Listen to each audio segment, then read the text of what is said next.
There you go. I think you can't enough be said about the Model 94 Winchester.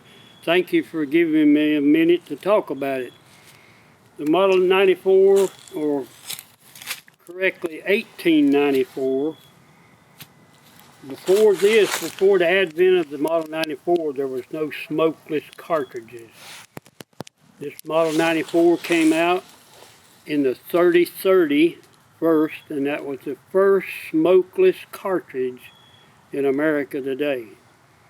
It was also chambered later in 32 Special, 3855. It came in the 24-inch octagon barrel in the early years, and this is the carbine model, which was popular for a cowboy to carry in his scabbard on his horse. But probably more game is taken with this little gun right here, this little Model 94 Winchester, in the 30-30 caliber than any other model in America that's ever been made today.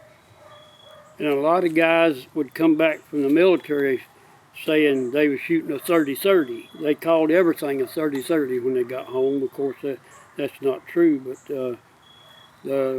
most of them used a Springfield in World War I and early World War II in the 30-06. But still, half of them that come back said, we fought with a 30-30. They called everything a 30-30. But it's a hard-hitting little cartridge, 150 and 170 grain bullet.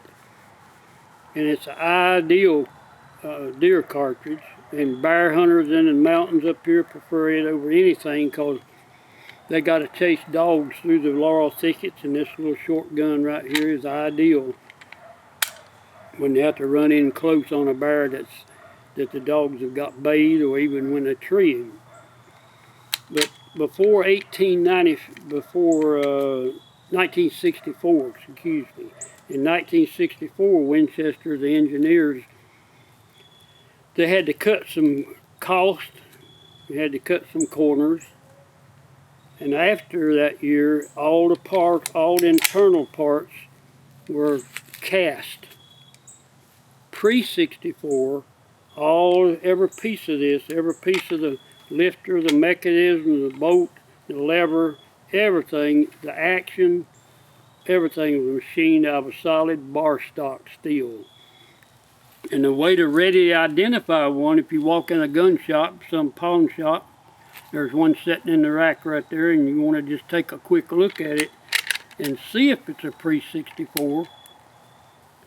Most of them don't like you to work the lever, so if you just drop it that far, you can see that screw head right there. After 64, it'll be a pin. It'll be a roll pin or a dowel pin. But 64 and before, pre-64, it's a screwdriver slot right there. And that's the way to identify one just without looking into parts inside and seeing if they're machined and all that.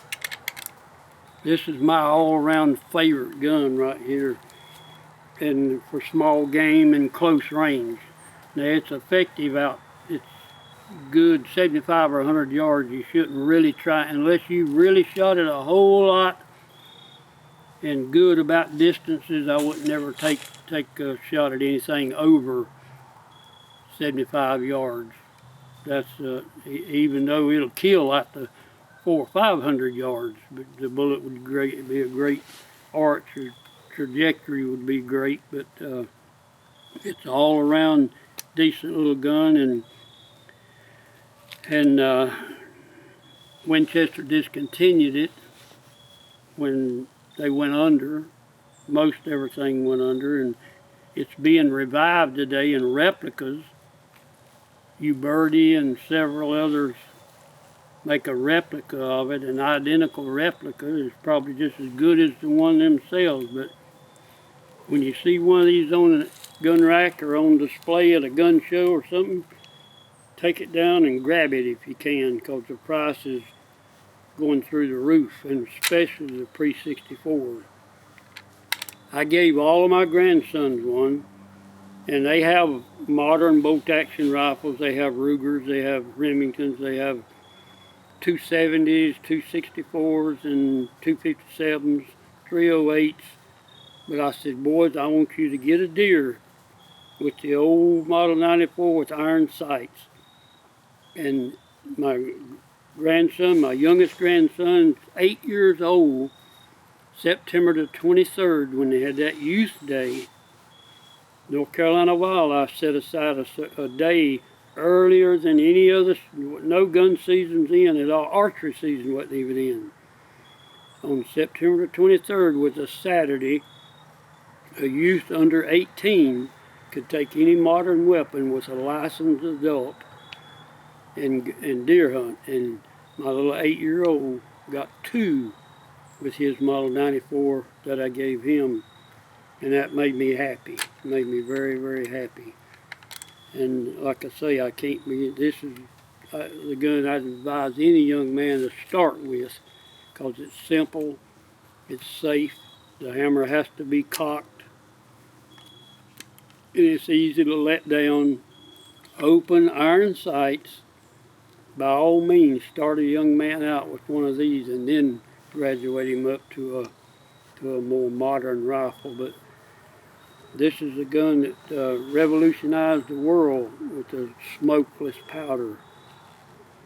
And still there was a lot made after that, 1894, that they continue to shoot black powder in, some of the older models. But in the barrel, most of them, the barrel of the rifling's not good in them because they wasn't cleaned and took care of. But when smokeless powder come along, it would forgive you if you set it in the shelf and let it go a year without cleaning it. Before the smokeless powder, if you didn't clean that thing within a few days, rust would start, the sulfur in the black powder would set up corrosion, and that's why many an old gun before then, the barrel shot out and destroyed. It's not accurate whatsoever at all, but when the smokeless powder came along, that changed the whole world of firearms, and the Model 1894 was the first gun to shoot smokeless powder. Thank you so much.